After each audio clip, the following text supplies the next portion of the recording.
É que essa questão também do... Você falou do armazenamento, né? É complicado armazenar ali. Principalmente quando a gente está falando de macro, né? Sim. Quando estiver falando de micro, né?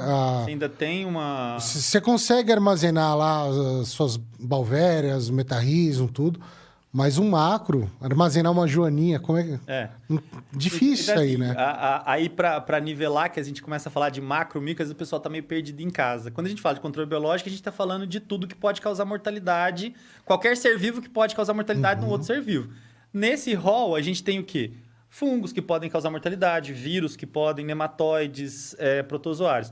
Esses são aqueles que a gente chama de micro, principalmente fungos, bactérias e vírus. Esse é o que a gente chama de micro.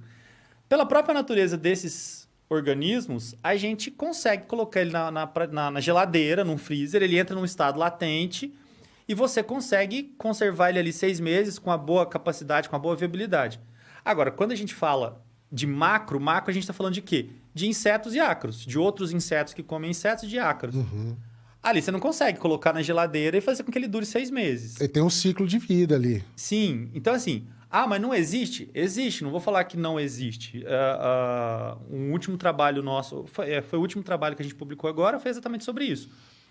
Eu tenho um parasitoide, por exemplo, que eu consigo colocar ele na geladeira, eu não vou falar que é 5 graus, então a gente trabalhou com 11 graus, que não é geladeira efetivamente.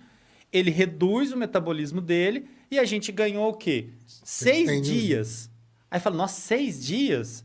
Só que isso é uma coisa que é da natureza do controle biológico de macro. É o uso imediato. Sim. Eu não sei se caberia colocar a questão do just in time. Produziu e tem que ser aplicado. Não dá para armazenar. Então, 6 dias para um macro é muita coisa.